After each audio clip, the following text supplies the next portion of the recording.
Hello students, welcome to the channel. आज हम class 6 English का 8th chapter values Abou Ben Adhem पढ़ने वाले हैं। Abou Ben Adhem. Abou Ben Adhem एक किंगडम के, एक राज्य के प्रिंस थे।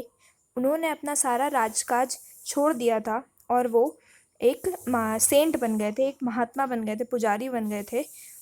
वो महात्मा बुद्ध के रास्ते पर चलने वालों में से थे और उन्होंने अपना सारा कारोबार छोड़ के, जैसे महात्मा बुद्ध ने छोड़ा था, वैसे ही अपनी सारी शान और शौकत छोड़कर एक गुफा में जाकर रहने लगे थे, एक सेंट बनकर, एक पुजारी बनकर।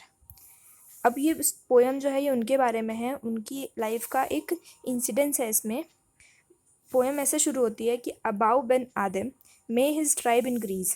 पोएट भी यहाँ पर लिखते हैं कि अबाउ बेन आदम जो हैं वो इतने अच्छे थे कि पोएट भी कहते हैं कि मे हिज ट्राइब इंक्रीज, कि उनके जैसे जो लोग हैं वो और दुनिया में बढ़ें। अवोक one night from a deep dream of peace. वो एक रात अचानक से उठ जाते हैं, अपनी शांति भरी नींद में सोते रहते हैं और उससे अचानक से उनकी नींद खुल जाती है झटके से, और वो उठते हैं and saw with in the moonlight in his room. और उठ कर देखते हैं कि उनकी कमरे में बहुत ज़्यादा, जैसे चांद की जो रोशनी होती है वो बहुत ज़्यादा चमक रही है। ऐसा लग रहा है कि सारी चांद की रोशनी जो है वो उन्हीं के कमरे में आ गई है। Making it rich and like a lily in Bloom. वो जो रोशनी होती है वो ऐसी होती है कि किसी कमरे को बिल्कुल साफ़ सुथरा करके बिल्कुल चमका दिया जाए, लाइटिंग्स लगा दिया जाए तो वो कमरा कैसा जगमगा उठता है।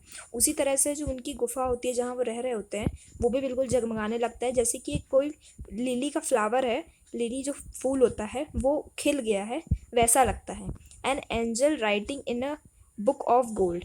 और वो जो लाइट होती है, मून लाइट होती है, वो कहाँ से आ रही होती है? एक एंजल से, एक भगवान के फरिश्ते से आ रही होती है, जो बुक ऑफ गोल्ड में कुछ लिखता रहता है।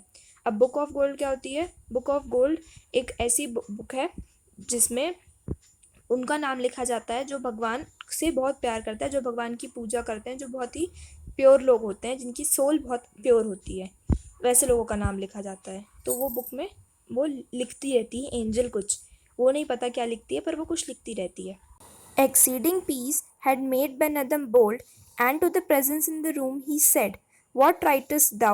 The vision raised its head, and in the tone made of all sweet accords, the answered, "The names of those who love the Lord."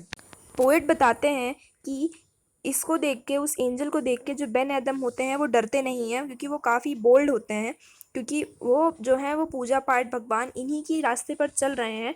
तो उन्होंने, उनके अंदर एक अलग ही पीस है, उनके अंदर वो शांति है जिसके कारण वो घबराते नहीं हैं और बहुत ही कॉन्फिडेंट में रहते हैं। और जो उनके रूम में प्रेजेंस होती है, उनके रूम में जो वो होता है एंजल होता है, उसको देखकर वो घबराते नहीं हैं और बल्कि उससे पूछते हैं, व्हाट राइटेस्ट दाउ, कि तुम क्या लिख रहे हो। The vision raised its head. जब वो विजन होता है, जो एंजल होता है, विजन यहाँ पे एंजल को कहा गया है, तो जो एंजल होता है वो अपना सिर ऊपर करता है, and in the tone made of all sweet accords, और एक बहुत ही प्यारी, बहुत ही शांति वाली आवाज़ से, बहुत प्यारी आवाज़ से, बहुत स्वीट आवाज़ से बोलता है, the name of those who love the Lord, कि मैं उनका नाम लिख रहा हूँ जो भगवान से प्यार करते हैं, जो भगवान को बहुत मानते हैं और उनकी बहुत पूजा पाठ करते हैं। And is mine one, said Abou. Nah, not so, replied the angel. Abou spoke more low, but cheerily still, and said, I pray they then write me as the one who loves his fellow men. अब इसके बाद जो about होते हैं, Abou Ben एदम होते हैं, वो क्या कहते हैं, क्योंकि जैसे ही एंजल उन्हें बताता है कि वो उनका नाम लिख रहा है जो भगवान से बहुत प्यार करते हैं, तो अबाउ तुरंत एक्साइटेड होकर उससे पूछते हैं, and is one mine one, क्या मेरा भी इन लोगों में नाम है? ना, नॉट सो, एंजल रिप्लाई करता है लेकिन उन्हें कि नहीं, आपका नाम नहीं है।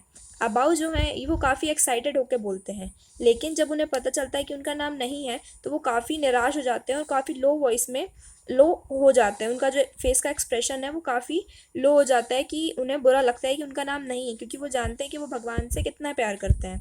बट चीयरली स्टिल, पर फिर भी उन्हें उम्मीद होती है कि नहीं, मेरा नाम इसमें आ सकता है। और वो फिर कहते हैं कि आई प्रे दे देन, कि मैं प्रे करता हूँ आपसे, एंजल से कहते हैं कि मैं आपसे प्रे करता हूँ कि आप मेरा नाम लिखिए और मेरे नाम के बगल में लिखिए कि मैं मैं उन लोगों से प्यार करता हूँ जो जिन्हें भगवान ने बनाया है। ये भले आपने मेरा नाम उनमें नहीं लिखा कि जो भगवान से प्यार करते हैं, पर मेरे नाम लिख के ये लिखिए कि मैं भगवान के लोगों से बहुत प्यार करता हूँ।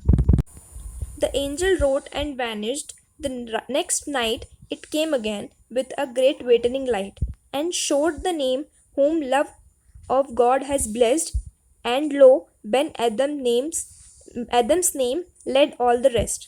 अब जब अबाउ बेन एदम उसने ऐसे कहते हैं कि मेरा नाम लिखिए और उसके बगल में ऐसे ऐसे लिखिए, तो एंजल जो है वो कुछ लिखती है उसी में, बुक ऑफ गोल्ड में कुछ लिखती है और उसके बाद गायब हो जाती है। The next night it came again, और अगली रात वो फिर से आती है, वही एंजल फिर से आती है एक वेकनिंग लाइट के साथ, बहुत ही रोशनी के साथ, जिसके कारण अबाउ बेन एदम की दूसरे दिन फिर नींद खुल जाती है। And showed the name whom love of God has blessed. और आज इस दिन जो आती है, दूसरे दिन जब आती है वो अपने साथ एक दूसरी लिस्ट लेके आती है जिसमें लिखा होता है कि जिन्हें गॉड बहुत प्यार करते हैं, जिनको गॉड ने खुद ब्लेस किया है, उनकी लिस्ट लेकर आती है। और उस लिस्ट में अबाउ बेन एदम का जो नाम होता है वो सबसे टॉप पर होता है। बाकी लिस्ट में, पूरी लिस्ट में जितने भी लोग होते हैं उनमें से सबसे पहला अबाउ बेन एदम का नाम होता है कि सबसे ज़्यादा ब्लेस गॉड ने अबाउ बेन एदम को किया है। और ये देखकर अबाउ बेन एदम जो होते हैं वो बहुत ज़्यादा खुश हो जाते हैं। So this was the poem. Now we will meet in our next video. Thank you.